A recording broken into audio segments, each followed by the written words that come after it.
So hey welcome back. আজকের কিন্তু আবার আমরা চলে এসেছি ভেদের অঙ্ক নিয়ে। আজকের কিন্তু আমরা করব চ্যাপ্টার 13 মানে কোষে দেখি 13 অঙ্কগুলো। তো আজকে দেখো আমরা কোন কোন অঙ্কগুলো করব খুব ভালো করে দেখো। আজকে কিন্তু আমরা করব এখানে দেখো 11, 12, 13, 14 এবং 15 সবকটা অঙ্ক কিন্তু আজকে আমরা করে ফেলবো। আর আগের ভিডিওতে আমরা কিন্তু পুরো 1 থেকে 10 পর্যন্ত এই অঙ্কগুলো আলোচনা করেছিলাম। সেই অঙ্কের ভিডিও তোমরা যদি না দেখে থাকো ডিসক্রিপশনের দেওয়া লিঙ্ক বা উপরে আই বাটনে ক্লিক করে দেখে নাও। আগে পার্ট 1, পার্ট 2 এবং পার্ট 3 এর অঙ্কের ভিডিও দেখো, তারপর কিন্তু আজকের এই ভিডিও দেখা স্টার্ট করো। প্রথমেই যদি আজকে এই ভিডিও দেখা স্টার্ট করো তাহলে কিন্তু তোমরা কিছুই বুঝতে পারবে না। তাহলে চলো আজকে আর বেশি কথা বাড়াবো না, আজকে আমরা প্রথমেই চলে যাব 11 দাগের অঙ্কতে।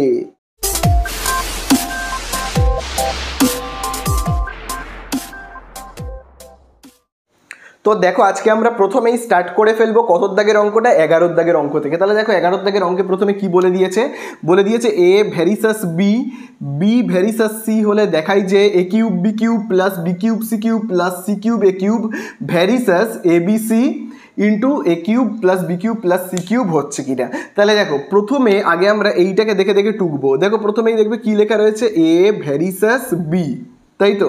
তাহলে এখান থেকে দেখো আমি যদি ভ্যারিসাসটাকে তুলতে চাই তাহলে আমরা দেখো কি করব, যদি ভ্যারিসাস তুলতে চাই এ সমান চিহ্ন দেবো ভ্যারিসাস না দিয়ে, তারপরে আমরা দেখো কি লিখবো K1 ইন্টু বি, ঠিক আছে, বোঝা গেল তো। তারপরে দেখো আবার এই জায়গাটাতে দেখো কি লেখা রয়েছে বি ভ্যারিসাস সি। এখান থেকে যদি আমি ভ্যারিসাস তুলে দিতে চাই তাহলে আমাদেরকে কি লিখতে হবে বি সমান সমান এবারে K2 লিখছি, যেহেতু এখানে K1 লিখেছি এবারে লিখছি এখানে K2, ঠিক আছে, বোঝা গেল। এইবারে ধ্রুবক এখানে কি কি পাবো, দেখো এখানে K1 আর এখানে K2, তাহলে এখানে আমরা এরকমভাবে লিখবো K1 ও K2 অশূন্য ভেদ ধ্রুবক, ঠিক আছে, এখানে লিখে নেবো অশূন্য ভেদ ধ্রুবক, বোঝা গেল। এইবারে দেখো খুব ভালো করে দেখো এইখানে দেখো লেখা রয়েছে কি বি, তো আমরা এবারে বি এর জায়গাতে কত বসাবো বলো তো। দেখো এ ইজুকাল টু K1 যেমন আছে, তারপরে দেখো ইন্টু কি রয়েছে বি, বি এর জায়গাতে আমরা কত বসাবো, এই দেখো বি ইজুকাল টু দেখো কত রয়েছে, দেখো বি ইজুকাল টু দেখো রয়েছে K2 ইন্টু সি, দেখো রয়েছে কি K2 ইন্টু সি।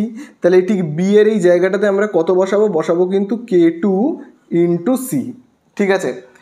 এইবারে এতদূর তোমরা আশা করি বুঝতে পেরেছো। দেখো এইবারে দেখো এখানে এই যে অংশটা রয়েছে না, এই যে K1 K2, এটা তো পুরোটা ধ্রুবক, তো এইটাকে না আরেকটু ছোট বানিয়ে নিচ্ছি, অর্থাৎ আমি লিখছি এই পুরোটাকে, এই K1 আর K2টাকে আমি ধরে নিচ্ছি K3, মানে এই বড়টাকে আমি কি শর্টে ধরে নিলাম কি K3।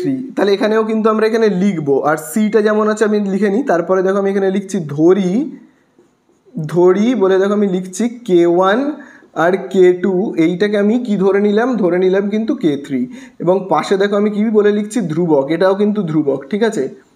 তাহলে আশা করি তোমরা বুঝতে পারলে আমি এই K1 K2টাকে একত্রে, এই পুরোটাকে আমি একত্রে কি ধরে নিচ্ছি কিন্তু K3, বোঝা গেল তো। এইবারে দেখবে আমাদেরকে কি অ্যান্সারে জানতে চেয়েছে, দেখবে আমাদের কাছে এবারে অ্যান্সারে জানতে চেয়েছে যে এইটা ভ্যারিসাস এইটা হবে কিনা, ঠিক আছে। তাহলে দেখো আমি যদি এইখানটাতে লিখি খুব ভালো করে দেখবে, আমি এখানে দাগ কেটে দেখো লিখছি, হ্যাঁ। দেখো এইখান থেকে আগে আমি এতটা দেখে দেখে টুকি, দেখো এখানে কি লেখা রয়েছে A cube B cube plus B cube C cube plus দেখবে কি লেখা রয়েছে সি কিউব এ কিউব, তাই তো। ভ্যারিসাস দেখবে লেখা রয়েছে এ বি সি, তারপরে A cube plus B cube plus কি দেখবে লেখা রয়েছে সি কিউব, এইটা তো দেখবে লেখা আছে। তাহলে এখান থেকে যদি আমি ভ্যারিসাস তুলে দিতে চাই তাহলে আমি কি করব, তাহলে এইটাকে আগে আমায় দেখে দেখে টুকতে হবে A cube B cube plus কি লিখতে হবে B cube C cube plus আবার কি লিখতে হবে সি কিউব এ কিউব। তারপরে ভ্যারিসাসের জায়গায় কি দিতে হবে সমান চিহ্ন, তোমরা জানোই ভ্যারিসাস তুলে দিতে গেলে সমান চিহ্ন দিতে হয়। তারপরে এখানে আমরা কি একটা কে ধরে নিই ধ্রুবক।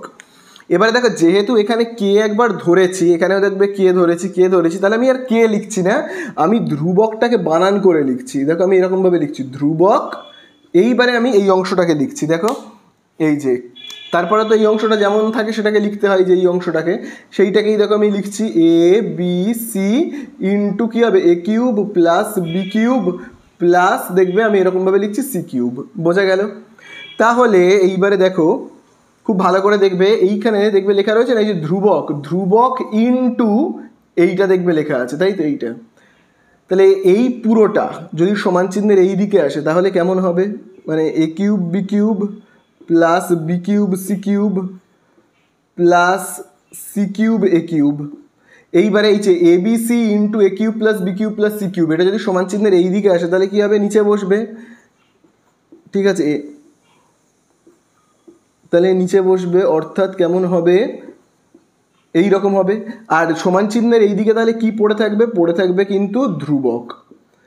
তাহলে এইবারে দেখো আমাদেরকে কি করতে হবে, আমাদেরকে কি করতে হবে বলো তো, এই যে এই জায়গাটাতে, এই জায়গাটায় আমাকে কিন্তু মানগুলোকে বসাতে হবে। যেমন এ যেখানে যেখানে রয়েছে সেখানে আমাদেরকে এই এর মানগুলোকে বসাবো, আমরা এর মানগুলোকে বসাবো। যেখানে যেখানে বি রয়েছে এই দেখো এই যে বি এর মানগুলোকে আমরা বসাবো। যেখানে সি আছে সি লিখবো, লেখার পরে এই জায়গাগুলো সব মান বসাবো, নিচে ওপরে সব মান বসানোর পরে যদি দেখি অ্যান্সার ইজুকাল টু দেখবে কী লেখা রয়েছে, ধ্রুবক। যদি ধ্রুবক হয় তাহলে বুঝবো অঙ্কটা ঠিক আছে। তাহলে দেখো এখানে এই যে যেটা রয়েছে না, A cube B cube plus B cube C cube plus C cube A cube by A plus B into A cube plus B cube plus C cube সমান সমান অ্যান্সার যদি ধ্রুবক আসে, ধ্রুবক আসে মানে কি, অ্যান্সারগুলো তৈরি হবে কে দিয়ে, মানে পুরো অ্যান্সার জুড়ে কি লেটার থাকবে, শুধুমাত্র কে থাকবে। শুধুমাত্র যদি অ্যান্সারের মধ্যে কে থাকে, মানে কে দিয়ে তৈরি ভগ্নাংশ, কে দিয়ে তৈরি উত্তর হয়, তাহলে আমরা কি বলবো, অ্যান্সার ধ্রুবক এসছে এবং আমরা বলবো অঙ্কটা ঠিক হয়েছে। তাহলে এইটার এইটায় মান বসাবো, বসিয়ে অ্যান্সার ধ্রুবক আসছে কিনা দেখবো, কারণ এইটার বাই এইটা করলে ইজুকাল টু অ্যান্সার হবে ধ্রুবক বলে দিয়েছে। তাহলে চলো আমরা এবারে মানগুলোকে বসাবো তাহলে এইখানে। তাহলে দেখো আমি এই অংশটাকে আরেকবার এখানে লিখছি, ঠিক আছে, এই অংশটাকে।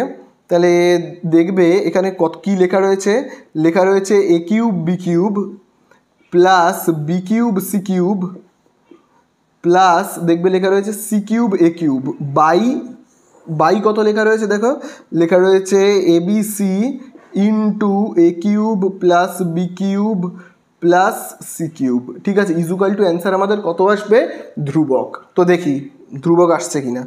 তাহলে চলো মানগুলোকে আমরা বসাই। প্রথমে দেখো লেখা রয়েছে এর মান দেখো কত রয়েছে, খুব ভালো করে কিন্তু তোমরা দেখবে। দেখো এই যে এ ইজুকাল টু দেখতে পাচ্ছ তো, দেখো এই যে এ ইজুকাল টু দেখো মান কত দেওয়া রয়েছে, এইটা দেখো এ ইজুকাল টু দেওয়া রয়েছে কে থ্রি সি। তাহলে চলো আমরা এখানে মান লিখবো কত, K three C, K three আর সি, যেহেতু এর মাথায় কিউব আছে আমরাও কী দেবো, এইখানে কিউব দেবো কিন্তু। ঠিক আছে, দেখো এবারে লেখা রয়েছে B cube, B equal to দেখি কত মান দেওয়া রয়েছে, খুব ভালো করে কিন্তু তোমরা দেখবে এই জায়গাটাতে কিন্তু খুব ভালো করে দেখো তোমরা। ঠিক আছে, বি ইজুকাল টু দেখবে কত দেওয়া রয়েছে, বি ইজুকাল টু দেওয়া রয়েছে এই যে দেখো এই মানটা দেখতে পেয়েছো তো। তাহলে বি এর জায়গাতে আমরা কত বসাবো, কে টু সি। ঠিক আছে, কে টু সি, যেহেতু দেখো বি এর মাথায় কিউব আছে তাহলে আমরাও কী দেবো, এখানে কিউব দেবো, বোঝা গেল। আবার দেখো প্লাস বি কিউব রয়েছে, তাহলে বি এর জায়গাতে আমরা কি লিখবো, কে টু সি। বি এর মাথাতে যেহেতু কিউব আছে আমরাও দেখো এখানে কিউব দেবো। তারপরে দেখো রয়েছে সি কিউব, সি এর মান কিন্তু আমরা জানি না, এখানে কিন্তু সি এর মান দেওয়া নেই, তাহলে সি কিউব যেমন আছে বাঁচে বসে যাবে। তারপরে দেখো আবার দেখো লেখা রয়েছে সি কিউব, সি এর মান তো জানি না, তাহলে সি যেমন আছে বসে যাবে। এবারে দেখো রয়েছে এ কিউব, এ মানে কত দেখো কে থ্রি সি, তাহলে আমরা কি লিখবো, কে থ্রি আর সি। যেহেতু দেখো এর মাথায় কিউব আছে আমরাও কি বসাবো, এখানে কিউব বসাবো, বোঝা গেল। নিচে দেখো এবারে রয়েছে এখানে এ, দেখতে পাচ্ছ এর জায়গাতে আমরা এই যেই মানটাকে বসিয়ে দেবো, কি বসাবো, কে থ্রি সি। তারপরে দেখো ইন্টু বি রয়েছে, বি এর জায়গাতে আমরা কত বসাবো, বি ইজুকাল টু এই যে দেখো কে টু সি। ঠিক আছে, কে টু তারপরে সি। তারপরে দেখো এইখানে দেখো কী লেখা রয়েছে সি, তাহলে শুধু সি বসাবো। তারপরে দেখবে আবার এখানে দেখো লেখা রয়েছে এ কিউব, এর জায়গাতে কি বসাবো, এই যে দেখো এর জায়গাতে বসাবো কে থ্রি সি। তারপরে দেখো এখানে কিউব দেবো প্লাস, এরপরে দেখবে এখানে কি লেখা রয়েছে বি কিউব, বি এর জায়গাতে কি বসাবো কিন্তু আমরা কে টু সি। এবারে দেখো এখানে যেহেতু বি এর মাথাতে কিউব রয়েছে তাহলে এখানেও আমরা কি দেবো, বি এর মাথাতে কিউব দেবো প্লাস দেখো রয়েছে সি কিউব, সি এর তো কোনো মান দেওয়া নেই, তাহলে সি কিউব যেমন আছে তেমনই বসে যাবে। আশা করি বুঝতে পারলে। এইবারে আমরা কি করব, এই জায়গাগুলোকে মুছে দেব। ঠিক আছে, শুধু জেনে রাখবে এইটা বাই এইটা করে অ্যান্সার যেন ধ্রুবক আসে। ধ্রুবক মানে কি, ধ্রুবক মানে কিন্তু হলো, খুব ভালো করে জানবে, যেখানে কে দিয়ে উত্তর লেখা থাকবে, শুধু কে যুক্ত সব সংখ্যা থাকবে। ঠিক আছে, তাহলে চলো আমরা এবারে মানগুলোকে এখানে বসাবো। তাহলে এবার খুব ভালো করে দেখবে, দেখো এই ফার্স্ট ব্র্যাকেটটাকে যদি আমরা তুলে দিই তাহলে এই কিউবটা কোথায় কোথায় বসবে, একবার কে এর মাথায়, কে থ্রি এর মাথায়, একবার সি এর মাথায়। তাহলে দেখি কেমন হচ্ছে এখানে, তাহলে কি হবে, একবার কে থ্রি এর মাথাতে কিউবটা বসবে, তারপরে এই সি এর মাথাতে বসবে, ঠিক আছে? তাহলে দেখবে সি এর মাথাতে আরেকবার বসবে, এই সি তো তার মাথায় আরেকবার কিউব বসলো। তারপরে দেখো এখানে গুণ চিহ্ন, তাহলে গুণ চিহ্ন, এবারে দেখো এই ব্র্যাকেটটা যদি উঠে যায় তাহলে এই কিউবটা কোথায় কোথায় বসবে, একবার কে টু এর মাথায়, একবার সি এর মাথায়। তাহলে একবার কে টু এর মাথায় বসবে, একবার কে টু এর মাথায় এই কিউবটা বসবে, আর একবার কোথায় বসবে, সি এর মাথায়। বোঝা গেল? তারপরে দেখো এখানে কি চিহ্ন রয়েছে, যোগ চিহ্ন, তো আমরাও দেখবো যোগ চিহ্ন দেব। এবারে এই ব্র্যাকেটটা উঠে গেলে এই কিউবটা কোথায় বসবে, কে টু এর মাথায় আর সি এর মাথায়। তাহলে কে টু এর মাথায় একবার কি বসবে, কিউব, আর সি এর মাথায় বসবে কিউব। তারপরে দেখবে এখানে ইনটু সি কিউব রয়েছে, তাহলে চলো আমরা এখানে কি লিখবো, সি কিউব প্লাস, দেখো এখানে সি কিউব রয়েছে, সি কিউব দেব। তারপরে দেখো এখানে কি রয়েছে, এই ব্র্যাকেটটা যদি উঠে যায় তাহলে এই কিউবটা একবার কে থ্রি এর মাথায়, একবার সি এর মাথায়। তাহলে একবার বসবে কে থ্রি এর মাথায় কিউব, আর একবার সি এর মাথাতে কিউব বসবে। বোঝা গেল? একইভাবে নিচে এবারে দেখো, এখানে দেখো এগুলো কী চিহ্ন, সব গুণ চিহ্ন, গুণ করব। কে থ্রি আর কে টু গুণ করলে কি হবে, কে থ্রি আর কে টু বসে যাবে। আর এইখানে খুব ভালো করে দেখবে, সি সি আর সি গুণ করলে কি হবে, হবে কিন্তু সি এর মাথাতে কিউব হবে। বোঝা গেল? আচ্ছা, সেকেন্ড ব্র্যাকেট যেমন আছে দেব। তাহলে এই ফার্স্ট ব্র্যাকেটটা যদি আমরা তুলে দিই তাহলে এই কিউবটা কোথায় বসবে, একবার কে থ্রি এর মাথায়, একবার সি এর মাথায়। একবার বসবে কে থ্রি এর মাথায় বসবে এই কিউবটা, একবার বসবে কি সি এর মাথায়। তারপরে আবার দেখো প্লাস যেমন আছে দেব। তাহলে দেখো এই ব্র্যাকেটটাকে যদি আমরা তুলে দিই তাহলে এই কিউবটা কোথায় বসবে, একবার কে টু এর মাথায়, একবার সি এর মাথায়। তাহলে একবার বসবে কি কে টু এর মাথায় গিয়ে কিউবটা বসবে, একবার সি এর মাথায় গিয়ে বসবে, প্লাস সি কিউব যেমন আছে আছে। ঠিক আছে, বোঝা গেল? আশা করি বুঝতে পারলে। তাহলে চলো এবারে আমরা কি করব বলো তো, গুণ করব। তাহলে দেখো গুণ করলে কেমন হবে, দেখো এই পয়েন্টগুলো মানে কি গুণ চিহ্ন। তাহলে দেখো এখানে কি রয়েছে, প্রথমেই দেখো রয়েছে কে থ্রি এর দেখবে রয়েছে কিউব রয়েছে। তারপরে দেখো আগে আমি লিখছি এই যে কে টু এর কিউব। তারপরে দেখবে সি কিউব আর সি কিউব যদি গুণ করি তাহলে সি এর মাথায় পাওয়ার কত হবে, 6 হবে। বোঝা গেল? প্লাস আবার দেখবে এখানে দেখো কত রয়েছে, কে টু এর রয়েছে দেখবে কিউব, আর দেখবে সি কিউব আর সি কিউব যদি গুণ করি তাহলে হবে কত, সি এর মাথায় পাওয়ার হবে 6। আবার এই দিকে দেখবে কে থ্রি এর কিউব যেমন আছে আছে, তাহলে কে সি কিউব আর সি কিউব গুণ করলে কত হবে, সি এর মাথায় পাওয়ার হবে কত, 6। বোঝা গেল? আবার দেখো খুব ভালো করে এইখান থেকে আমরা এবারে কমন নেব, খুব ভালো করে দেখবে। এই যে দেখো এখানেও দেখো রয়েছে সি কিউব, এখানেও দেখো রয়েছে সি কিউব, আর এখানেও দেখো কি রয়েছে সি কিউব। তাহলে আমরা কি করব, সি কিউব কমন নেব। ঠিক আছে, কমন নেব। আর এইখানে দেখো বাইরে এমনিতেই দেখো কি পড়ে রয়েছে, দেখো পড়ে রয়েছে কিন্তু কে থ্রি, কে টু, আর কি রয়েছে সি এর কিউব রয়েছে, তাই তো? তাহলে এবারে দেখো এখান থেকে যদি সি কিউব কমন চলে যায় তাহলে পড়ে থাকবে কি, পড়ে থাকবে এই যে কে থ্রি এর কিউব পড়ে থাকবে, প্লাস এখানে দেখবে সি কিউব যদি এখান থেকে কমন চলে যায় তাহলে কি পড়ে থাকবে, কে টু এর কিউব। আর এখান থেকে যদি সি কিউব কমন চলে যায় তাহলে কি পড়ে থাকবে, তাহলে পড়ে থাকবে কিন্তু 1। ঠিক আছে, তাহলে এইবারে দেখো আমরা ওপর থেকে কমন নেব। তাহলে ওপর থেকে দেখবো কী কী কমন যায়, এই যে দেখো এই জায়গাটা থেকে খুব ভালো করে দেখবে। দেখো এখান থেকে সি টু দি পাওয়ার 6, এখান থেকে দেখো সি টু দি পাওয়ার 6, এখান থেকে দেখো সি টু দি পাওয়ার 6। তাহলে আমরা কমন কি নেব, সি টু দি পাওয়ার 6। যদি কমন যায় তাহলে এখানে পড়ে কি থাকবে, কে থ্রি এর কিউব, নিচে তারপরে কি হবে কে টু এর কিউব, এটা তো কমন চলে গেছে। আবার দেখো এখানে তাহলে কি পড়ে থাকবে, কে টু এর কিউব, আর দেখবে এখানে কি থাকছে, কে থ্রি এর কিউব। ঠিক আছে, আর দেখো নিচে গুণ করব আমরা, সি কিউব গুণ করলে কি হবে, সি এর মাথায় পাওয়ার হবে কত, 6। এইবারে দেখো আমরা এইটা দিয়ে এই যে কে থ্রি আর কে টু দিয়ে কি করবে, একবার এখানে গুণ, এখানে গুণ, এখানে গুণ। তাহলে দেখো এইটা দিয়ে এই যে খুব ভালো করে তোমরা দেখবে কিন্তু কে থ্রি কে টু দিয়ে আমি যদি এইটাকে গুণ করি তাহলে কি হবে, কে থ্রি আর কে থ্রি গুণ করলে হবে কি কে থ্রি, আর এখানে কে থ্রি এর পাওয়ার কত, 3, আর এখানে কে থ্রি এর পাওয়ার কিছু নেই, মানে কি 1 যোগ করলে কত হবে, 4। বোঝা গেল? আর কে টুটা এখানে যেমন আছে বসে যাবে। আবার এইটা দিয়ে আবার আমরা কি দিয়ে গুণ করব, খুব ভালো করে দেখবে এই যে কে থ্রি আর কে টু দিয়ে এইটাকে গুণ করব। ঠিক আছে, তাহলে গুণ করলে দেখি কি হবে। তাহলে দেখো এই কে টু আর কে টু গুণ করলে কত হবে, আচ্ছা আগে কে থ্রিটাকে লিখে নিই, আগে আমরা লিখবো কি কে থ্রি, তারপরে দেখবে কে টু আর কে টু গুণ করব, তাহলে কি হবে কে টু এর দেখো পাওয়ার কত, 3, আর এখানে দেখো কে টু এর পাওয়ার কত, 1, যোগ করলে কত হবে, 4। প্লাস আবার দেখো এই K3 আর K2 দিয়ে 1কে গুণ করলে কি হবে, K3 K2 যেমন আছে বসে যাবে, বোঝা গেল। তাহলে এই কিন্তু হয়ে গেল আমাদের শেষ প্রায়। তাহলে এবারে C⁶ কেটে গেল। এইবারে দেখো আমরা এইবারে যে উত্তরটা পেয়েছি খুব ভালো করে কিন্তু তোমরা দেখবে, এই যে অ্যান্সারটা পেয়েছি এই অ্যান্সারটাকে আমি আরেকবার লিখছি। দেখো কি রয়েছে, K3 কিউব, আবার দেখো K2 কিউব প্লাস দেখো K2 কিউব, তারপরে দেখবে আবার দেখো রয়েছে কি K3 কিউব, আবার দেখবে নিচে দেখো কি রয়েছে K3 মাথায় পাওয়ার কত 4 K2, আবার দেখো এখানে কি রয়েছে K2 পাওয়ার কত 4, আবার দেখো রয়েছে K3 K2। এই যে গোটা উত্তরটা আমরা পেলাম, এই যে দেখো যতটা আমি বক্স করে দিচ্ছি না, যতটা আমি বক্স করছি এই বক্সের এই অংশটাতে দেখো সব কিন্তু কে রয়েছে। তাহলে বক্সের মধ্যে পুরোটা কে জুড়ে রয়েছে। তাহলে কে রয়েছে মানে কি, এই পুরো অ্যান্সারটাকে আমরা কি বলতে পারি, ধ্রুবক বলতে পারি।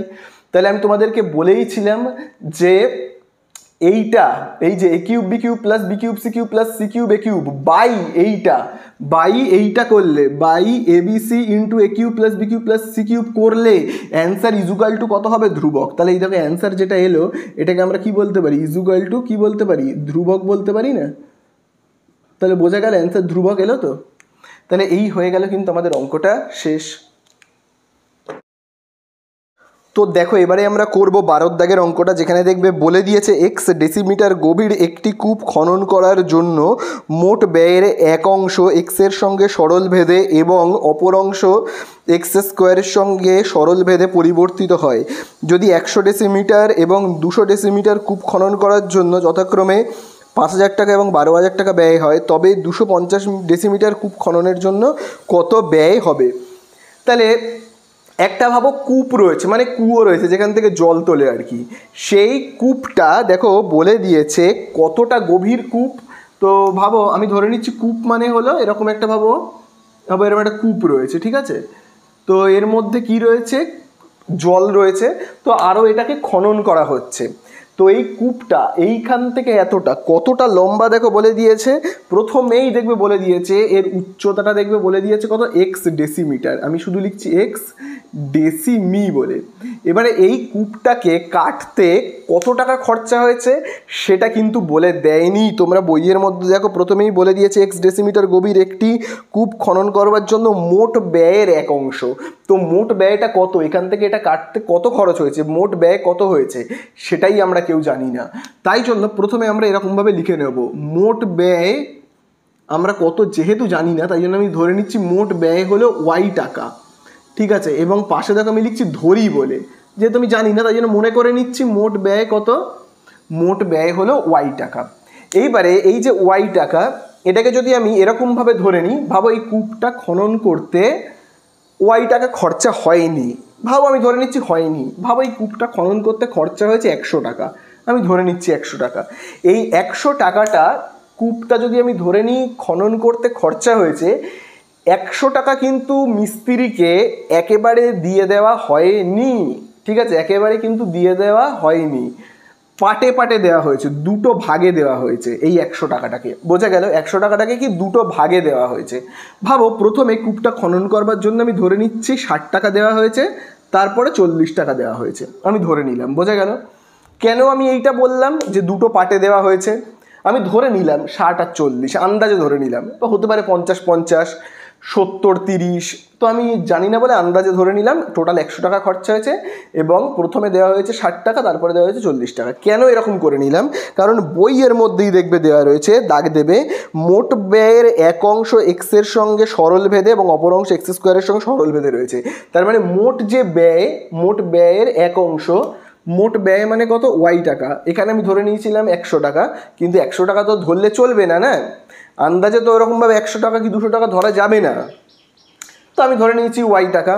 সেই y টাকাটাকে কিন্তু দুটো ভাগে ভাগ করে দেওয়া হয়েছে, দুটো ভাগে ভাগ করে দেওয়া হয়েছে। যদি 100 টাকাকে এইভাবে দুভাগে ভাগ করে দেওয়া হয়, তাহলে যদি y টাকাকে আমি দুভাগে ভাগ করি তাহলে প্রথমবার কত টাকা দেবো আমি সেটাও জানি না, এই টাকার অ্যামাউন্টটাই তো আমি বুঝতে পারছি না যে কত। তাই জন্য প্রথম পার্টে আমি ভাবো দিচ্ছি p টাকা, দ্বিতীয় পার্টে আমি দিচ্ছি q টাকা, এরকমভাবে, বোঝা গেল? যদি ওয়াই এই যদি 100 টাকাকে আমি দুটো ইনস্টলমেন্টে দিই, প্রথম ইনস্টলমেন্টে কত 60 টাকা, দ্বিতীয় ইনস্টলমেন্টে 40 টাকা, তাহলে যদি মোট খরচ হয় ওয়াই, তাহলে প্রথম ইনস্টলমেন্টে দিচ্ছি পি টাকা, দ্বিতীয় ইনস্টলমেন্টে দিচ্ছি কিউ টাকা। বোঝা গেল? তো দেখো এই যে 60 আর 40 যোগ করে কত হয় 100, তাহলে এখানেও ঠিক তেমনই পি আর কিউ যোগ করে কত হয় ওয়াই। তাহলে আমরা কিন্তু এইভাবে লিখবো, হ্যাঁ দেখো ওয়াই ইজ ইকুয়াল টু দেখবে আমি কি লিখবো, পি প্লাস কিউ, ঠিক আছে, পি প্লাস কিউ। তাহলে এইবারে খুব ভালো করে কিন্তু তোমরা দেখবে, দেখো কি বলে দিয়েছে, দাগ দেবে, বলে দিয়েছে মোট ব্যয়ের একটা অংশ, এটা ধরে নিচ্ছে এই একটা অংশ, মোট ব্যয়ের এই একটা অংশ, এই একটা অংশ, বলে দিয়েছে মোট ব্যয়ের একটি অংশ মানে পিটা এক্স এর সঙ্গে সরল ভেদে রয়েছে। তাহলে মোট ব্যয়ের এই একটা অংশ এক্স এর সঙ্গে সরল ভেদে রয়েছে। বোঝা গেল তো? তাহলে এবারে দেখো আমি যদি এরকমভাবে লিখি, তাহলে পি ইজ ইকুয়াল টু দেখবে কত হবে, হবে কিন্তু K1 x, ঠিক আছে, K1 হলো ধ্রুবক, এটা পরে লিখবো আবার।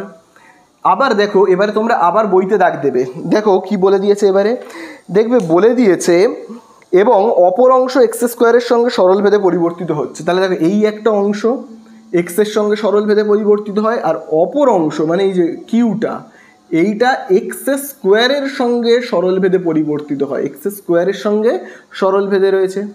তাহলে একইভাবে এখান থেকে যদি ভ্যারিসাস তুলে দিতে চাই তাহলে কি লিখবো, এবার K2 বলে লিখছি, হ্যাঁ, K2 এক্স এর স্কোয়ার। বোঝা গেল? তাহলে আশা করি তোমরা বুঝতে পারলে। তাহলে এখানে দুটো ধ্রুবক কী কী, একটা হলো K1, একটা হলো K2। তাহলে এবার আমি এটাকে মুছে দিচ্ছি, হ্যাঁ। তাহলে টোটাল যে খরচা মোট ব্যয় ওয়াই টাকা, সেই ওয়াই টাকাকে আমি দুটো ভাগে ভাগ করে নিলাম, একটা পি আর একটা কিউ, ঠিক আছে। তো এইভাবে এবারে দেখো আমি এখানে লিখে নেবো, ঠিক আছে, K1 ও K2 অশূন্য ভেদ ধ্রুবক, অশূন্য কি লিখবো, ভেদ ধ্রুবক, ভেদ ধ্রুবক, ঠিক আছে। তাহলে K1 আর K2 কি হলো, অশূন্য ভেদ ধ্রুবক। আশা করি বুঝতে পারলে। আর মোট ব্যয়ের যদি আমি এখানে একটু লিখে নিই, মোট ব্যয়ের দুটি অংশ কি কি দুভাগে ভাগ করেছি, মোট ব্যয়ের দুটি অংশ, দুটো যে ভাগ আমরা করেছি সেই দুটো ভাগকে আমি কত কত ধরে নিচ্ছি, মোট ব্যয়ের দুটি অংশ, একটা হলো পি আর একটা হলো কি কিউ, মোট ব্যয়ের দুটো অংশ। যেমনভাবে আমি ধরে নিয়েছিলাম মোট যে 100 টাকা তাকে যদি আমি দুভাগে ভাগ করে দিই, তাহলে ইনস্টলমেন্টে যদি আমি দিই 60 টাকা আর 40 টাকা, আর মোট ব্যয় যদি ওয়াই টাকা হয় তাহলে আমি ইনস্টলমেন্টে কত দেবো, ধরে নিচ্ছি প্রথমবার পি টাকা দিচ্ছি, তারপরে এবার কিউ টাকা দিচ্ছি, এরকম আমি ধরে নিচ্ছি, ঠিক আছে। তাহলে মোট ব্যয়ের দুটি অংশ, একটা হলো প্রথম ইনস্টলমেন্ট পি, তারপরে ইনস্টলমেন্ট ধরে নিলাম কিউ টাকা। আশা করি বুঝতে পারলে। এইবারে চলো আমরা মান বসাবো। কী রকমভাবে মান বসাবো দেখো, Y is equal to P এর জায়গাতে আমরা কত বসাবো, এই দেখো পি ইজ ইকুয়াল টু আমরা কত বসাবো, K1 x প্লাস কিউ এর জায়গাতে কত বসাবো, এই দেখো কিউ ইজ ইকুয়াল টু কত বসাবো, K2 x এর স্কোয়ার। বোঝা গেল? আর এইটা আমরা কি নাম দেবো বলো তো, দেবো কিন্তু 1 নম্বর সমীকরণ, ঠিক আছে। এইবারে খুব ভালো করে কিন্তু তোমরা দেখবে, খুব ভালো করে কিন্তু তোমরা দেখবে। দেখো আমি প্রথমে না এইখানে এরকমভাবে লিখছি যে কূপের দৈর্ঘ্য, আমি দেখো এখানে কি লিখছি, কূপের দৈর্ঘ্য বলে দেখো লিখছি, আর দেখো কূপের দৈর্ঘ্য, আর এই দিকে দেখো আমি লিখছি ব্যয় বা খরচা বলে আমি লিখছি, খরচা বা খরচ বলে দেখো আমি এখানে লিখছি। এবারে এই দুটো জিনিস আমি কি কি লিখবো দেখো, প্রথমেই দেখো আমি যেখানে দাগ দিতে বলছি দাগ দেবে। কূপটার দৈর্ঘ্য দেখো বলে দিয়েছে যদি 100 ডেসিমিটার এবং 200 ডেসিমিটার হয়, কূপের দৈর্ঘ্য যদি বলে দিয়েছে প্রথমে কি 100 ডেসিমিটার বা তারপরে দেখবে বলে দিয়েছে কি 200 ডেসিমিটার হয়, তাহলে এই 100 ডেসিমিটার কূপটাকে খনন করতে কত টাকা খরচা হবে, 5000 টাকা ও 12000 টাকা। দেখো বলে দিয়েছে 5000 টাকা, আর দেখবে কত বলে দিয়েছে 12000 টাকা, তাই তো 12000 টাকা। তারপরে দেখো কি বলে দিয়েছে, তারপরে দেখবে বলে দিয়েছে 250 ডেসিমিটার যদি কূপটা হয়, এবারে দেখো কূপটা বলে দিয়েছে যদি 250 ডেসিমিটার হয় তাহলে এটাকে কাটতে কত টাকা খরচা হবে। দেখো এরকমভাবে বলে দিয়েছে। কূপের যে দৈর্ঘ্যটা, কূপের দৈর্ঘ্যটাকে আমরা কি ধরে নিয়েছি বলো তো, কূপের যে দৈর্ঘ্যটা সেটা দেখবে অঙ্কের মধ্যে বলেই দিয়েছিল, দাগ দাও আবার, এক্স ডেসিমিটার গভীর কূপ, তার মানে কূপের দৈর্ঘ্যটাকে আমরা কি ধরে নিচ্ছি, এক্স। আর খরচাটাকে আমরা দেখবে কি ধরে নিয়েছি, এই যে ব্যয়, মোট ব্যয়কে আমরা ধরে নিয়েছি ওয়াই, তাহলে খরচা হলো ওয়াই, কূপের দৈর্ঘ্য হলো এক্স। তাহলে চলো আমরা এক এক করে মান বসাবো একটা একটা করে। দেখো প্রথমে আমরা এই জায়গাটা দেখব, কূপের দৈর্ঘ্য 100, খরচা হচ্ছে 5000, তাই তো? তাহলে ওয়াই মানে কি, খরচা, ব্যয়, সেখানে আমরা কত লিখব, 5000। কে ওয়ানের মান জানি না, এক্সের জায়গাতে কত লিখবো, এক্স মানে হলো কি কূপের দৈর্ঘ্য 100 ইন্টু আমরা লিখবো কত, 100। আবার দেখবে কে টু ইন্টু এক্স স্কোয়ারের জায়গাতে কত লিখবো, এক্স মানে এই তো এই 100টাকেই আবার লিখবো আমরা 100-র মাথাতে, যেহেতু এক্সের মাথাতে স্কোয়ার রয়েছে 100-র মাথাতে আমরা দেবো স্কোয়ার। তাহলে দেখবে 5000। তাহলে কে ওয়ানের সঙ্গে 100কে গুণ করলে কত হবে, হবে কিন্তু 100 কে ওয়ান, প্লাস আবার দেখবে কে টু ইন্টু 100-র মাথাতে যদি স্কোয়ার হয় তাহলে কত হবে, হবে কিন্তু 10,000, তাই তো? 100 স্কোয়ার কত হয়, 10,000 হয়। তাহলে আবার দেখো এখানে হচ্ছে কত, 5000। তাহলে 100 কে যেমন আছে কে ওয়ান যেমন আছে, তাহলে কে টু এর সঙ্গে 10,000কে গুণ করলে কত হবে, 10,000 কে টু, তাই না? এবারে দেখো আমরা কি করব, কমন নেব 100, আর এখান থেকেও 10,000 থেকেও কমন যাবে কি 100। তাহলে এখান থেকে যদি 100 কমন যায় তাহলে পড়ে থাকবে কি, পড়ে থাকবে কে ওয়ান। আবার দেখবে 10,000কে যদি আমি 100 দিয়ে ভাগ করি তাহলে পড়ে থাকবে 100 কে টু। আর এইখানে দেখো কত পড়ে থাকছে, এইখানে দেখবে পড়ে থাকছে কিন্তু 5000, তাই না? এইবারে দেখো খুব ভালো করে, এইবারে খুব ভালো করে দেখবে, দেখো 100টা এখানে রয়েছে গুণ, এই সাইডে চলে আসলে কি হবে, হয়ে যাবে কিন্তু ভাগ, মানে 5000 রয়েছে 100টা গুণ রয়েছে, এই সাইডে চলে আসলে কি হয়ে যাবে, ভাগ। তাহলে এইদিকে দেখো কি থাকছে, কে ওয়ান প্লাস 100 কে টু, তাই তো? তাহলে দেখো নিচে দুটো শূন্য ওপরে দুটো শূন্য কেটে গেল। তাহলে দেখো আমি যদি এবার ঘুরিয়ে লিখি এই অংশটাকে, আমি যদি এই দিক করে লিখি, অর্থাৎ কে ওয়ান প্লাস 100 কে টু সমান সমান এই দিকে দেখো কত রয়েছে, 50। তাহলে এই আমি পেলাম কত, 2 নম্বর সমীকরণ।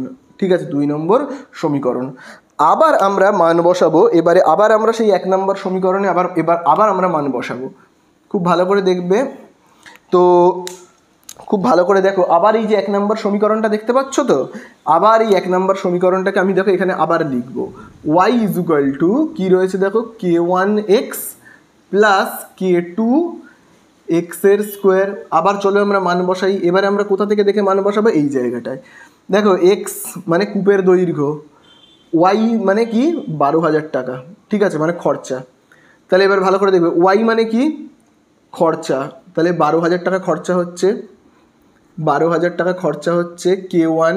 এক্স মানে কি কূপের দৈর্ঘ্য, এবারে দেখো 200 ডেসিমিটার গভীর কূপকে খনন করতে, তাহলে 200 লিখব, প্লাস আবার দেখো কে টু, এখানে দেখো রয়েছে এক্সের মাথাতে স্কোয়ার, এক্স মানে কত হবে, এক্স মানে এই যে 200, তাহলে 200-র মাথাতে কী দেবো আমরা, যেহেতু এখানে এক্সের মাথাতে স্কোয়ার রয়েছে, আমিও 200-র মাথাতে কী দেবো, দেবো কিন্তু স্কোয়ার, ঠিক আছে। তাহলে এবারে খুব ভালো করে দেখবে 12,000, তাহলে কে ওয়ান আর 200কে আমি যদি গুণ করি, তাহলে দেখো আমি যদি এই যে অংশটাকে মুছে দিই, দেখো আমি এই অংশটাকে না মুছে দিচ্ছি, খুব ভালো করে এবারে দেখবে। তাহলে দেখো কে ওয়ান আর এই 200কে মুছে দিলে হবে কি 200 কে ওয়ান, তাই তো? আবার দেখো এখানে কি হচ্ছে, কে টু, আর এখানে দেখবে 200-র মাথাতে স্কোয়ার মানে কত হবে, 2-এর স্কোয়ার কত 4, দুটো শূন্যর জায়গায় এবারে হবে কত, 4টে শূন্য, স্কোয়ার হলে শূন্য ডবল হয়ে যায়। এবারে আমরা চলো কমন নিই, তো কমন নেব, এখানে 200 আর এখান থেকেও দেখো আমি 200 কমন নিচ্ছি, যদি আমি এখান থেকে 200 কমন নিই তাহলে পড়ে থাকবে কি কে ওয়ান, আর এখান থেকে যদি আমি 200 কমন নিই তাহলে দেখো 4কে 2 দিয়ে ভাগ করলে থাকবে 2, আর এই দুটো শূন্য আর এই দুটো শূন্য যদি কেটে যায় তাহলে এই দুটো শূন্য পড়ে থাকবে 200 কে টু, এই কে টুটা যেমন আছে পড়ে রইল, আর এই দিকে দেখো কত রয়েছে 12,000। তাহলে দেখো আমরা কত পাচ্ছি, এই 200টা তো গুণ রয়েছে, এই সাইডে আসলে কি হয়ে যাবে, হয়ে যাবে কিন্তু ভাগ। তাহলে এখানে হচ্ছে কত, কে ওয়ান প্লাস 200 কে টু, বোঝা গেল? তাহলে দেখো আমরা কাটাকুটি করছি, নিচে দুটো শূন্য পড়ে দুটো শূন্য, 2 1 2, 2 6 12, তাহলে আমরা পাচ্ছি কত, আমি এবার ঘুরিয়ে লিখব, এই অংশটাকে আমি এই দিকে লিখছি, কে ওয়ান প্লাস 200 কে টু সমান সমান দেখো এখানে 6 আর এখানে 0 রয়েছে অর্থাৎ 60। তাহলে এই হলো কত 3 নাম্বার সমীকরণ। এইবারে আমরা কি করব, খুব ভালো করে দেখবে, 3 নাম্বার সমীকরণ থেকে 2 নাম্বার সমীকরণকে কি করব, বিয়োগ করব। তাহলে এখানে আমরা লিখব 3 নম্বর সমীকরণ থেকে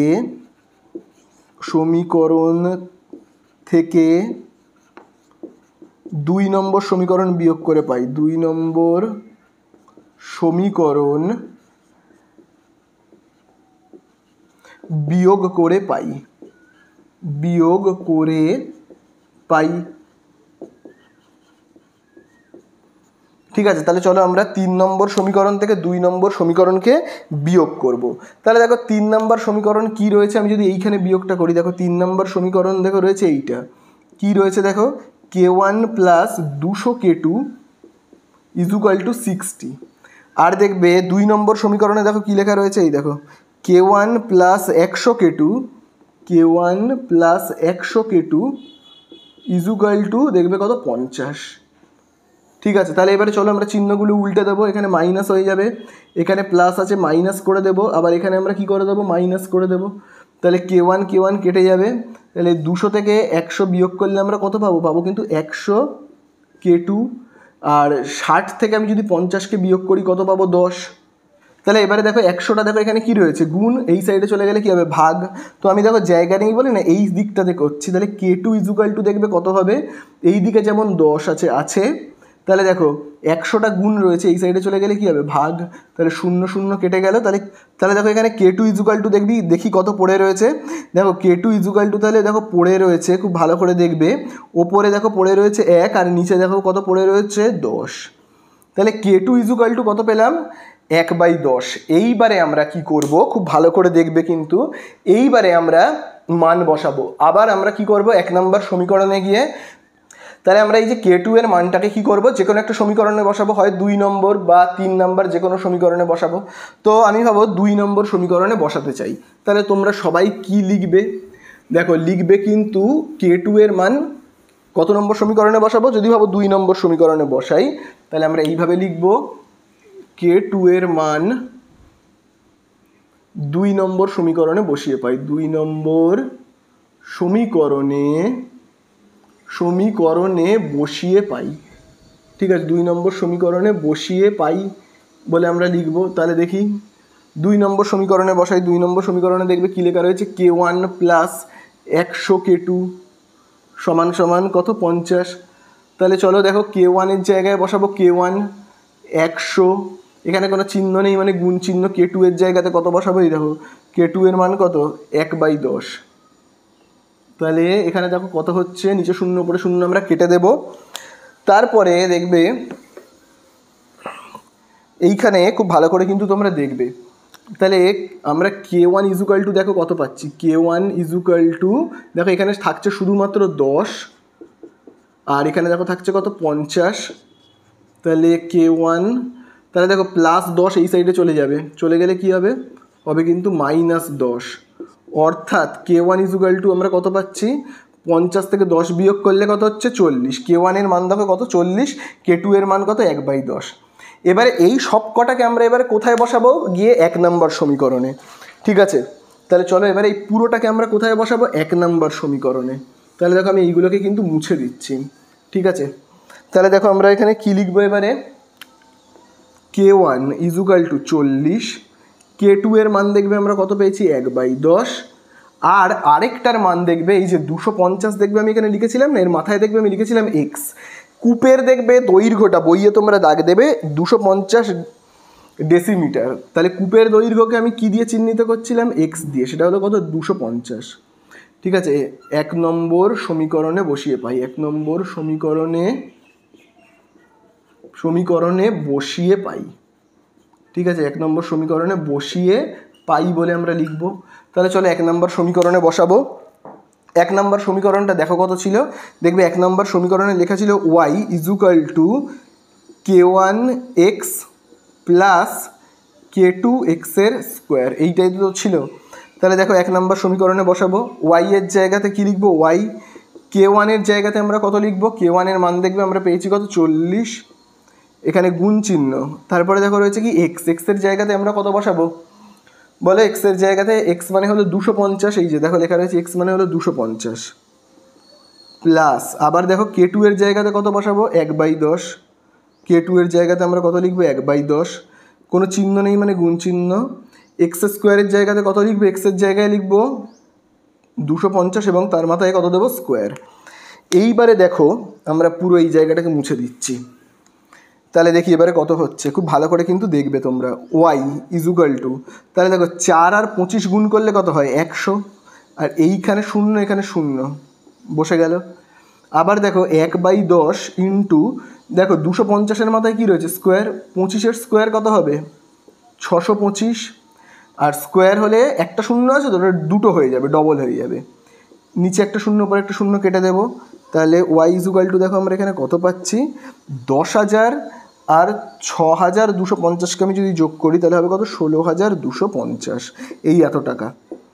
তাহলে কূপটার দৈর্ঘ্য যদি 250 ডেসিমিটার হয়, কূপটার দৈর্ঘ্য দেখবে আমি এগুলো লিখেছিলাম না, যে দেখবে এখানে আবছা আবছা লেখাটা রয়েছে, কূপের দৈর্ঘ্য যদি 200 হয় তাহলে খুঁড়তে ওটাকে খনন করতে খরচ হবে 12,000 টাকা, আর যদি 250 হয় তাহলে খনন করতে কত খরচ হবে?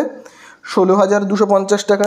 তাহলে এখানে আমরা লিখবো 250 ডেসিমিটার কূপ খননের জন্য 250 ডেসিমি খনন করতে 16,250 টাকা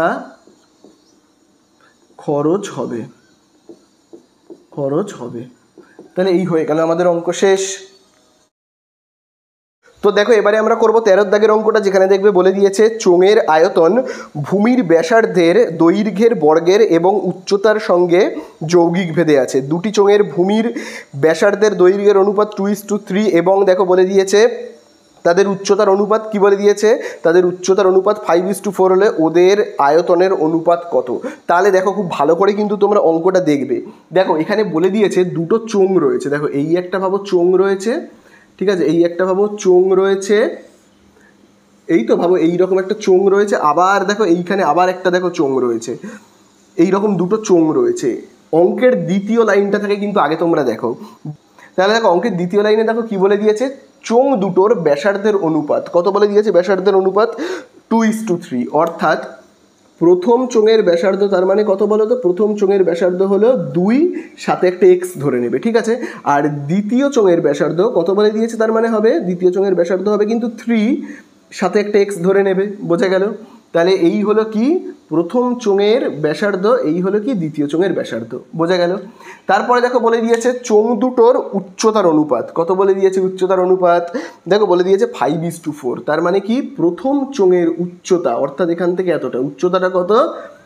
5, সাথে একটা এরকম ওয়াই ধরে নাও, আর এটার উচ্চতা কত? 4, সাথে একটা ওয়াই ধরে নাও, ঠিক আছে, আশা করি বুঝতে পারলে। তাহলে এটার ব্যাসার্ধ 2x, উচ্চতা 5y, এটার ব্যাসার্ধ 3x, উচ্চতা 4y। এবারে দেখো প্রথম লাইনে কি বলে দিয়েছে? চোঙের আয়তন ভূমির ব্যাসার্ধের বর্গের সঙ্গে এবং উচ্চতার সঙ্গে যৌগিক ভেদে রয়েছে। তাহলে দেখো প্রথমেই আমরা এরকমভাবে লিখে নেব, মনে করি আয়তনকে আমরা কোন লেটার দিয়ে চিহ্নিত করি বলো তো? আয়তনকে কিন্তু আমরা ভলিউম বলে থাকি ইংলিশে, তাই জন্য আয়তনকে না আমরা ভি দিয়ে চিহ্নিত করব, ঠিক আছে। এবারে দেখো ব্যাসার্ধকে আমরা কি দিয়ে চিহ্নিত করব? ব্যাসার্ধকে তোমরাই বলো। ব্যাসার্ধকে আমরা রেডিয়াস বলি, আর দিয়ে চিহ্নিত করব। উচ্চতাকে আমরা কি বলি?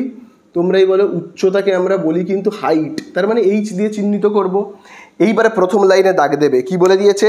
চোঙের আয়তন ভূমির ব্যাসার্ধের দৈর্ঘ্যের বর্গের এবং উচ্চতার সঙ্গে যৌগিক ভেদে রয়েছে।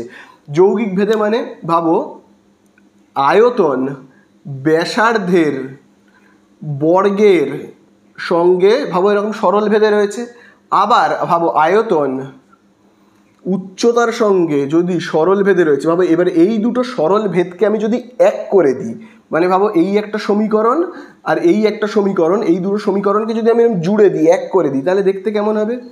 এই দুটো সমীকরণকে আমি যদি এক করে দিই তাহলে দেখতে এরকম হবে, আয়তন ব্যাসার্ধের বর্গের এবং উচ্চতার সঙ্গে কি যৌগিক ভেদে আছে, অর্থাৎ দুজনকে যে এক করে দিলাম, দুটো সরল ভেদকে যে এক করে দিলাম, সঙ্গে সঙ্গে যেটা আমরা পেয়ে গেলাম সেটা হলো কি যৌগিক ভেদ। বোঝা গেল? এইবারে দেখো, এবারে আমরা এই ভ্যারিসাসটাকে যদি তুলে দিই তাহলে কি হবে, ভ্যারিসাসকে যদি তুলে দিই তাহলে আমরা কি লিখবো, কে, তারপরে এখানে কি লিখবো আর স্কোয়ার, তারপরে লিখবো কি এইচ। বোঝা গেল?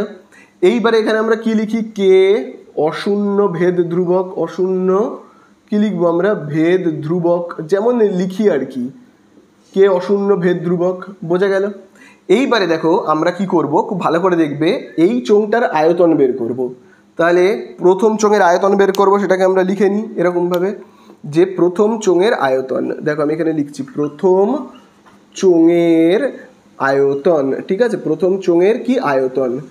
তাহলে বলো আয়তন বের করবার সূত্র কি, এই দেখো ভি মানে তো আয়তন। ঠিক আছে, তাহলে আয়তন কি করে বের করব আমরা, তাহলে আমরা এরকমভাবে লিখবো, প্রথম চোঙের আয়তন বের করছি তাহলে V1 বলে লিখবো। তাহলে দেখো আয়তন বের করবার সূত্র হলো কি, কে ইন্টু দেখো আর স্কোয়ার এইচ, তাই তো।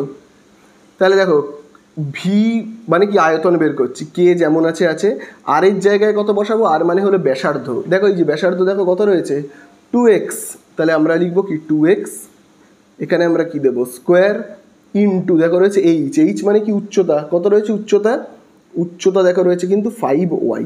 তাহলে V1 মানে কি আয়তন, আয়তন কত পেলাম এইটা। এবারে পাশে দেখো আমরা এককটাকে কি লিখবো, ঘন দিয়ে তো লিখবো, তাহলে পাশে আমরা এককটা লিখবো কি ঘন একক। ঠিক আছে, এই হয়ে গেল আয়তন, তাহলে এই আমরা লিখবো কি আয়তন ঘন একক। এইবারে আমরা কি করব, এবারে লিখবো কি দ্বিতীয় যে চোঙটা তার আয়তন দেখি কত, দ্বিতীয় কি লিখবো চোঙের আয়তন। তাহলে দ্বিতীয় চোঙের আয়তনকে এরকমভাবে লিখবো V2।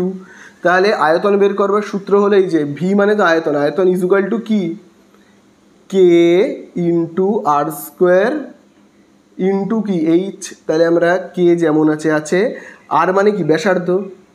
এবারে দেখো দ্বিতীয় চোঙের আয়তন বের করছি, ব্যাসার্ধ কত 3x। এইবারে দেখো আমরা এখানে কি দেবো স্কোয়ার, এইচের জায়গাতে আমরা কি লিখবো, এইচ মানে উচ্চতা, দেখো উচ্চতা কত, দ্বিতীয় চোঙের উচ্চতা 4y। পাশে আমরা কি লিখবো, লিখবো কিন্তু ঘন একক। বোঝা গেল? তাহলে এই হয়ে গেল কি দুটো চোঙের আয়তন। এবারে জানতে চেয়েছে এই চোঙের আয়তন আর এই চোঙের আয়তনের অনুপাত। তাহলে চলো আমরা এবার উত্তর লিখবো, জাস্ট দুটি চোঙের আয়তনের অনুপাত, দুটি চোঙের কি লিখবো আমরা, আয়তনের অনুপাত, আয়তনের দুটি চোঙের আয়তনের অনুপাত। তাহলে এবারে তোমরাই আমাকে বলবে যে প্রথম চোঙের আয়তন কত, আমি সমান চিহ্ন দিচ্ছি। প্রথম চোঙের আয়তন দেখো এই যে, এই দেখতে পাচ্ছ, এই দেখো এই হলো প্রথম চোঙের আয়তন, এই হলো প্রথম চোঙের আয়তন। কি লেখা রয়েছে, কে ইন্টু 2x, এই দেখো এখানে স্কোয়ার ইন্টু 5y।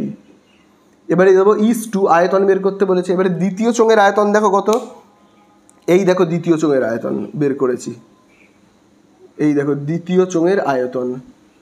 তাহলে দেখো দ্বিতীয় চোঙের আয়তন দেখো আমরা কি লিখবো, লিখবো কিন্তু কে ইন্টু 3x ব্র্যাকেট দেবো, এখানে এরকম হোল স্কোয়ার দেবো y। ঠিক আছে, তাহলে দেখো দুদিক থেকে কি কি মিল আছে কেটে যাবে, খুব ভালো করে দেখো, কে আর কে কেটে যাবে, তাই তো।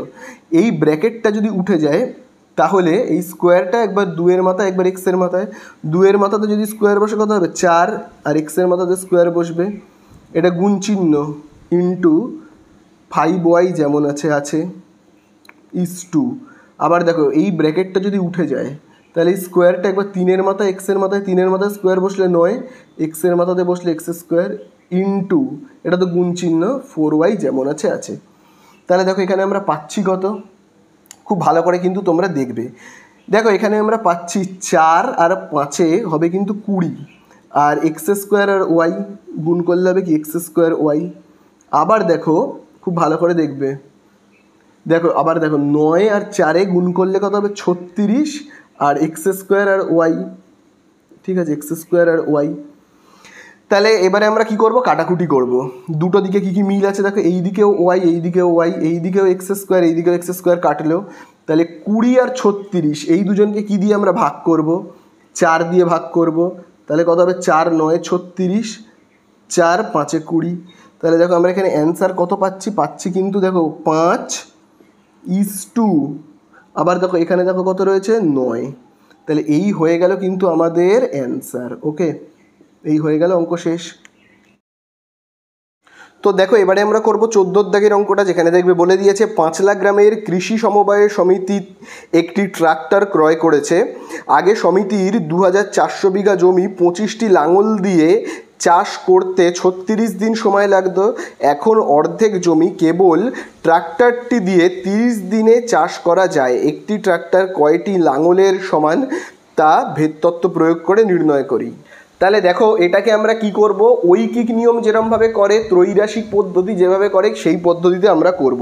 তাহলে দেখো অঙ্কের মধ্যে এখানে আমাদের কাছে অ্যান্সারে কি জানতে চেয়েছে, একটি ট্রাক্টর কতগুলি লাঙলের সমান। তাহলে লাঙলের সংখ্যা আমাদের কাছে জানতে চেয়েছে, তাহলে আমরা এই দিকে কিন্তু লিখব লাঙলের সংখ্যা। ঠিক আছে, এই দিকে কিন্তু আমরা লিখব।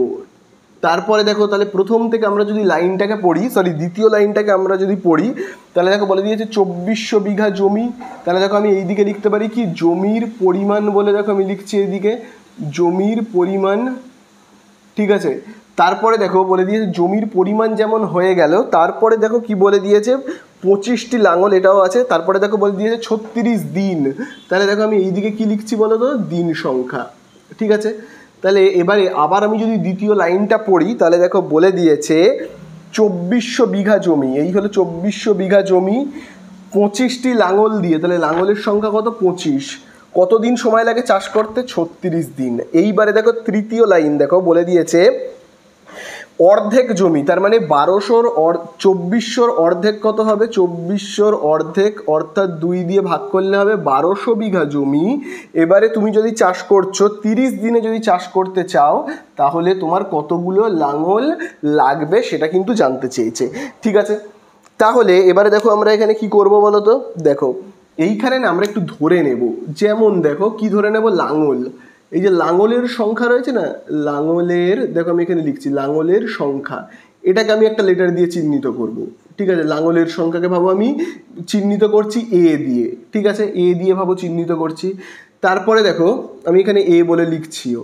ঠিক আছে, এবারে দেখো দিন সংখ্যা, এবারে দেখো আমি দিন সংখ্যাকে ভাবো চিহ্নিত করছি, দিন সংখ্যাকে আমি চিহ্নিত করছি ভাবো বি দিয়ে। তাহলে আমি এই যে দিন সংখ্যা এখানে কি লিখবো, বি বলে লিখবো। আবার দেখো এখানে আমি জমির পরিমাণ যেটা রয়েছে, দেখো জমির পরিমাণকে আমি আবার কি দিয়ে চিহ্নিত করব, জমির পরিমাণকে আমি চিহ্নিত করছি বাবা সি দিয়ে। তাহলে দেখো আমি এই জায়গাটাতে কি লিখছি, সি বলে। বোঝা গেল? এইবারে আমরা সম্পর্ক নির্ণয় করব। কোনটা বের করছি, লাঙলের সংখ্যা। তাহলে এইটার সঙ্গে একবার সম্পর্ক নির্ণয় করব জমির পরিমাণের, আবার লাঙলের সংখ্যার সঙ্গে সম্পর্ক নির্ণয় করব দিন সংখ্যার। এইবারে মজাটা হচ্ছে, প্রথমে আমি যখন জমির পরিমাণ আর লাঙলের সংখ্যার মধ্যে সম্পর্ক নির্ণয় করব, তখন কিন্তু আমি এইটাকে চেপে ধরবো। ঠিক আছে, এই যে দিন সংখ্যাটাকে চেপে ধরবো, মানে এর দিকে তাকাবোই না। তাহলে জমির পরিমাণ আর লাঙলের সংখ্যার মধ্যে সম্পর্ক কি, তোমরাই বলো। দেখো বেশি জমি চাষ করতে বেশি লাঙল লাগবে, অল্প জমি চাষ করতে অল্প লাঙল লাগবে। তাহলে এই ধরনের সম্পর্ককে আমরা কি বলবো, বলবো কিন্তু সরল সম্পর্ক। ঠিক আছে, তাহলে চলো এখানে আমরা এইভাবে লিখবো। কি লিখবো, দেখো আমরা কিন্তু লিখবো যে জমির পরিমাণ ও লাঙলের সংখ্যা সরল ভেদে থাকবে। সরল ভেদে কি লিখবো আমরা, সরল ভেদে থাকবে। এবং যখন আমি সরল ভেদটা নির্ণয় করলাম, তখন কি করলাম, দিন সংখ্যাটাকে চেপে ধরে রাখলাম। তার মানে কি লিখবো আমরা, যখন দিন সংখ্যা স্থির, যখন দিন সংখ্যা কি বলবো আমরা, যখন দিন সংখ্যা স্থির, ঠিক আছে, তখন কি হবে, ওরা দুজনেই কি ভেদে থাকবে, সরল ভেদে থাকবে। বোঝা গেল? এইবারে আমরা দেখো জমির পরিমাণ আর লাঙলের মধ্যে সম্পর্ক নির্ণয় করলাম। এইবারে আমরা লাঙলের সঙ্গে দিন সংখ্যার সম্পর্ক নির্ণয় করব। তখন কিন্তু জমির পরিমাণটাকে এবারে আমরা চেপে ধরবো। তাহলে দেখো জমির পরিমাণকে আমরা চেপে ধরবো। ঠিক আছে, তাহলে দেখো 36 দিনের মধ্যে যদি জমি চাষ করতে হয় তাহলে 25টা লাঙল লাগে।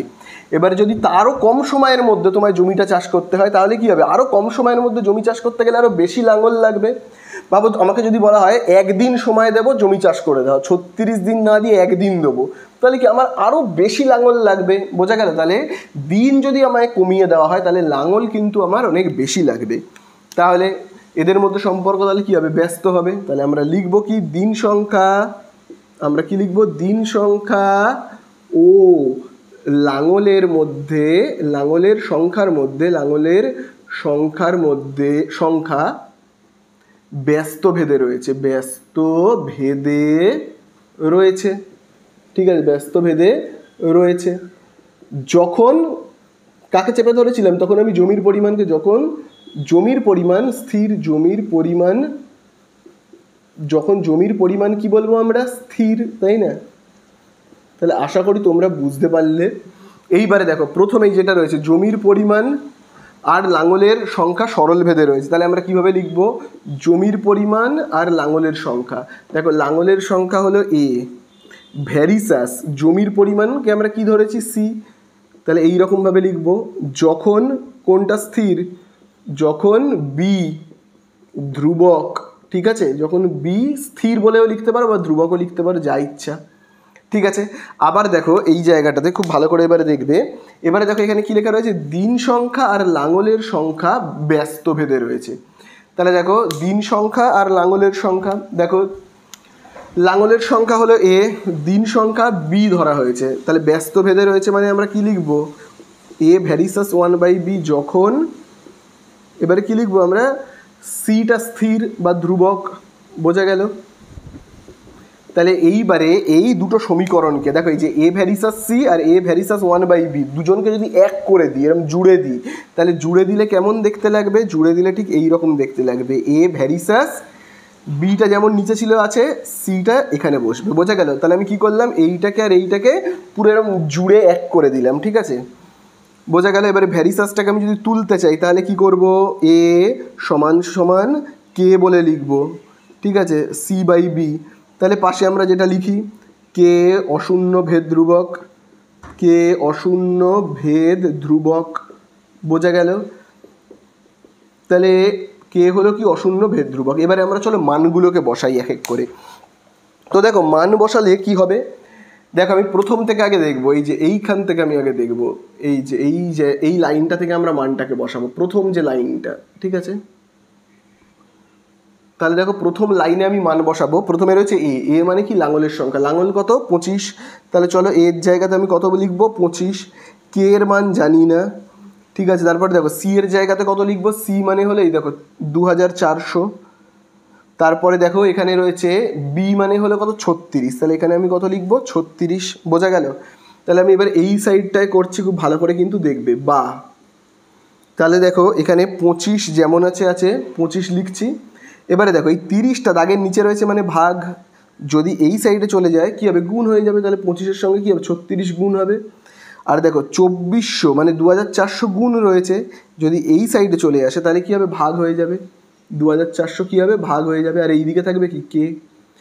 এবার চলো আমরা 12 দিয়ে কাটি, 12 3-এ 36, 12 2-এ 24, আর দুটো শূন্যকে কেটে এখানে নিয়ে নেব।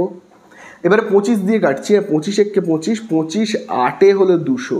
তাহলে দেখো আমরা এখানে পাচ্ছি কত, দেখো আমরা এখানে পাচ্ছি, তাহলে কে ইজুগাল টু আমরা এখানে কত পাচ্ছি, দেখো বা বলে দেখো আমি লিখছি, কেটাকে এই দিকে লিখছি, তাহলে উপরে দেখো থাকছে কত, 3, আর নিচে দেখো কত থাকছে, 8। তাহলে দেখো আমরা কে এর মান কত পেলাম, 3/8। এবার এটাকে আমরা কোথায় বসাবো, এই যে এই সমীকরণটাতে বসাবো। এই যে এটাকে বলা হয় 1 নম্বর সমীকরণ। যদিও আমার এখানে লেখা হয়নি, মনে রাখবে এইটা হলো কিন্তু 1 নম্বর সমীকরণ। ঠিক আছে, তাহলে কি লিখবো আমরা, কে ইজুগাল টু 3/8। তারপরে দেখো এখানে সি এর মান, এবারে দেখো এইটা নেব, বি এর মান এইটা নেব। তাহলে সি ইজুগাল টু কত, 1200, বি ইজুগাল টু কত লিখবো, 30। 1 নম্বর সমীকরণে বসিয়ে পাই, 1 নম্বরে বসিয়ে পাই বলে লিখছি, 1 নম্বরে বসিয়ে পাই। তাহলে 1 নম্বর সমীকরণে দেখো কি লেখা আছে, এই যে দেখো 1 নম্বর সমীকরণে A equal to K into B by C, তাই তো, এরকমই তো লেখা রয়েছে, oh sorry, C B. C by B রয়েছে। তাহলে চলো মান বসাই, এর জায়গাতে এ লিখবো, কে এর জায়গাতে আমরা কত লিখবো, এই দেখো কে এর মান আমরা দেখো কত পেয়েছি 3/8 ইন্টু, এইবারে দেখো সি এর জায়গাতে আমরা কত লিখবো, সি মানে হলো কত 1200, তাহলে এখানে আমরা কত লিখবো 1200, আর বি এর জায়গাতে কত লিখবো, বি মানে হলো কত 30, কাটাকুটি করবো, 0 0 কাটবে, এই দেখো 3 3 কাটবে, তাহলে দেখো এই 3 আর এই 3 কাটবে, এবারে দেখো 8 × 8, ঠিক আছে, 8 দিয়ে যদি আমি 120কে ভাগ করি তাহলে কত হবে বলো তো, হবে কিন্তু দেখো আমি যদি 120কে ভাগ করি 8 দিয়ে, 8 × 8 40, 8 5 হচ্ছে কত 40, তাহলে হচ্ছে কত 15, তাহলে এখানে হবে কি 15, বোঝা গেল। তাহলে এ ইজুকাল টু দেখো আমরা এখানে কত পাচ্ছি কিন্তু 15, তার মানে কি 1200 বিঘা জমি 30 দিনের মধ্যে চাষ করতে হলে কি 15খানা লাঙল লাগবে, যেটা হলো একটা ট্রাক্টরের সমান, ঠিক আছে। তাহলে দেখো আমরা এখানে লিখব যে বলে দিয়েছে একটা ট্রাক্টর কটি লাঙলের সমান, তাহলে আমরা লিখব একটি ট্রাক্টর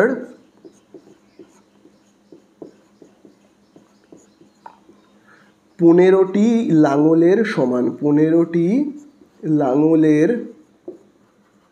সমান, তাহলে এই হয়ে গেল কিন্তু আমাদের অ্যান্সার, ঠিক আছে। তাহলে এবারে আমরা চলে যাব লাস্ট অঙ্ক 15 দাগে। তো দেখো এবারে দেখো 15 দাগে কি বলে দিয়েছে, গোলকের আয়তন তার ব্যাসার্ধের দৈর্ঘ্যের ত্রিঘাতের সঙ্গে সরলভেদে পরিবর্তিত হয় এবং গোলকের পৃষ্ঠতলের ক্ষেত্রফল তার ব্যাসার্ধের দৈর্ঘ্যের বর্গের সঙ্গে সরলভেদে পরিবর্তিত হয়। প্রমাণ করি যে গোলকের আয়তনের বর্গ তার পৃষ্ঠতলের ক্ষেত্রফলের ঘনের সঙ্গে সরলভেদে থাকবে। তাহলে দেখো এখানে তিনটে যে কথা বলে দিয়েছে, একটা হলো কি গোলকের আয়তন, তাহলে দেখো প্রথমেই আমরা লিখে নেবো যে এগুলোকে আমি কোন লেটার দিয়ে চিহ্নিত করি, দেখো তাহলে লিখবো মনে করি আয়তন, তাহলে দেখো আয়তনকে আমরা কোন লেটার দিয়ে চিহ্নিত করি, ভি দিয়ে, মানে ভলিউমের জন্য, ঠিক আছে। তারপরে দেখো বলে দিয়েছে ব্যাসার্ধ, ব্যাসার্ধকে আমরা চিহ্নিত করব, দেখো ব্যাসার্ধকে আমরা কোন লেটার দিয়ে চিহ্নিত করি, ব্যাসার্ধকে কিন্তু আমরা চিহ্নিত করি আর দিয়ে, রেডিয়াস। আর পৃষ্ঠতলের ক্ষেত্রফল এইটাকে কিন্তু অনেকে অনেক রকম লেটার দিয়ে চিহ্নিত করে, আমি এ দিয়ে চিহ্নিত করছি, কারণ ক্ষেত্রফল তার মানে এরিয়া থেকে এ, ঠিক আছে। এইবারে দেখো কি বলে দিয়েছে, প্রথমেই দাগ দেবে তোমরা, যেখানে বলেছে যে গোলকের আয়তন ব্যাসার্ধের দৈর্ঘ্যের ত্রিঘাতের সঙ্গে, তাহলে এই দেখো এই হলো আয়তন, ঠিক আছে, এই হলো আয়তন। তারপরে দেখো বলে দিয়েছে ব্যাসার্ধের, এই হলো ব্যাসার্ধ, তার ত্রিঘাত মানে পাওয়ারটা হবে কত 3, ঘাত হলো 3, তার সঙ্গে কি সরলভেদে রয়েছে, তাহলে এইভাবে আমি লিখবো, বোঝা গেল। তারপরে দেখবে, আর তারপরে দেখো কি বলে দিয়েছে, আচ্ছা এইটা বলবার আগে আমরা এইভাবে একটু লিখে নিই, ভ্যারিসাসটাকে তুলে দিলে আমরা কেমন লিখবো, K1, আর এখানে কি আর কিউব যেমন আছে, তাহলে এখানে আমরা কি লিখবো, K1 অশূন্য ভেদ ধ্রুবক, K1 অশূন্য ভেদ ধ্রুবক, এইভাবে একটু লিখে নেব। তাহলে আশা করি তোমরা বুঝতে পারলে, যে লাইনটুকুনি আমি দাগ দিলাম সেইটুকুনি করলাম, যে আয়তন ব্যাসার্ধের ত্রিঘাতের সঙ্গে সরলভেদে রয়েছে। তারপরে দেখি কি বলে দিয়েছে, দেখো তারপরে বলে দিয়েছে গোলকের পৃষ্ঠতলের ক্ষেত্রফল কত, দেখো এ, তাহলে এই পৃষ্ঠতলের ক্ষেত্রফল এবারে কি বলে দিয়েছে, দেখো ব্যাসার্ধের দৈর্ঘ্যের বর্গের সঙ্গে, এই হলো ব্যাসার্ধ, তার বর্গ মানে এই যে স্কোয়ার, তার সঙ্গে সরলভেদে পরিবর্তিত হচ্ছে। তাহলে ক্ষেত্রফল ব্যাসার্ধের বর্গের সঙ্গে সরলভেদে, আর আয়তন ব্যাসার্ধের ত্রিঘাতের সঙ্গে সরলভেদে, ঠিক আছে। তাহলে ভ্যারিসাস তুলে দিলে কি লিখবো, এবারে K2 ধরছি, যেহেতু এখানে একবার K1 লিখেছি তো, আর এখানে আর স্কোয়ার যেমন আছে, তাহলে এখানে কি লিখবো, K2 অশূন্য ভেদ ধ্রুবক, ঠিক আছে। এইবারে দেখি আমাদের কাছে উত্তরে কি জানতে চেয়েছে, খুব ভালো করে কিন্তু উত্তরটা দেখবে। দেখো বলে দিয়েছে, দাগ দেবে গোলকের আয়তনের বর্গ এবং পৃষ্ঠতলের ক্ষেত্রফলের ঘনের সঙ্গে সরলভেদে থাকবে, এইটা প্রমাণ করতে বলেছে। তাহলে দেখো বলে দিয়েছে, আগে দাগ দাও, গোলকের আয়তনের বর্গ, তাহলে গোলকের যে আয়তন, গোলকের আয়তন কোনটা, এই যে ভি মানে হলো আয়তন, গোলকের আয়তনের বর্গ, গোলকের এই তো আয়তন, তার কি করব আমি, বর্গ করব। তাহলে এই হলো আয়তন, তার বর্গ করব মানে মাথায় কি দেবো, স্কোয়ার দেব। তারপরে দেখো কি করতে বলে দিয়েছে, পৃষ্ঠতলের ক্ষেত্রফলের ঘন। তাহলে পৃষ্ঠতলের ক্ষেত্রফল কোনটাই দেখো, এই হলো পৃষ্ঠতলের ক্ষেত্রফল, তার ঘন করব। তার মানে এই হলো পৃষ্ঠতলের ক্ষেত্রফল মানে কি এ, তার কি ঘন, ঘন মানে মাথায় কিউব বসাবো, বর্গ মানে স্কোয়ার, ঘন মানে কিউব বসাবো। বোঝা গেল? তাহলে আবারও বলছি, আয়তনের বর্গ পৃষ্ঠতলের ক্ষেত্রফলের ঘন। ঠিক আছে, এরা কি সত্যি দুজনে সরল ভেদে থাকবে কি থাকবে না সেটা বের করতে বলেছে। দেখি থাকবে কি থাকবে না। তো দেখো ভি মানে আয়তন, তো আমি আয়তনের মানটাকে এখানে লিখি, আয়তনের মান হলো K1 আর আর এর কিউব, তাই তো। এবারে দেখো ভি এর মাথায় যেহেতু আমি বর্গ করেছি, তাহলে আমাকে ভি এর মানটা যেটা রয়েছে তার মাথাতেও বর্গ করতে হবে। ভি এর মাথায় আমি যেহেতু স্কোয়ার দিয়েছি, তাহলে ভি এর যে মানটা লিখলাম তার মাথাতেও স্কোয়ার দিতে হবে। একইভাবে দেখো এখানে এ রয়েছে, এ এর মানটাকে লিখি। দেখো এ এর মান দেখো কত রয়েছে, এর মান দেখো রয়েছে K2 আর স্কোয়ার। এবারে দেখো আমি যেহেতু এর মাথাতে কিউব দিয়েছি, তাহলে এর যে মানটা আমি লিখলাম তার মাথাতেও কিন্তু কিউব দিতে হবে। ঠিক আছে, তাহলে দেখি এবারে কত হচ্ছে। দেখো ভি স্কোয়ার, এর মাথায় কিউব, তাহলে এবারে দেখো এই ব্র্যাকেটটা যদি উঠে যায় তাহলে এই স্কোয়ারটা কোথায় বসবে, স্কোয়ারটা একবার K1 এর মাথায় একবার আর এর মাথায়। K1 এর মাথায় বসলে কত হবে, K1 এর মাথাতে একটা স্কোয়ার বসবে।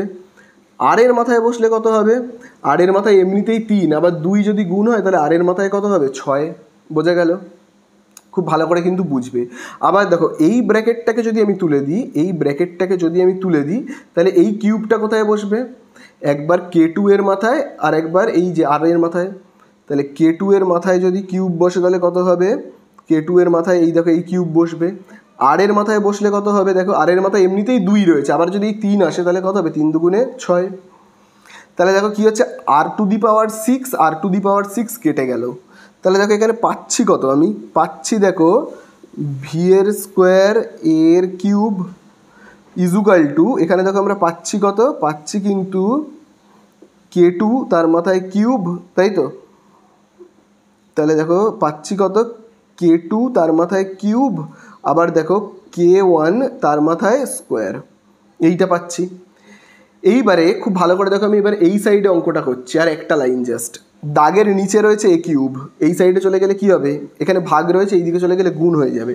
তাহলে দেখো আমি লিখছি ভি স্কোয়ার সমান সমান, এইটা যেমন আছে থাক, কি রয়েছে দেখো K1 পাওয়ার কত 2, আর দেখো এখানে নিচে দেখো কত রয়েছে K2 পাওয়ার কত 3, তাই তো।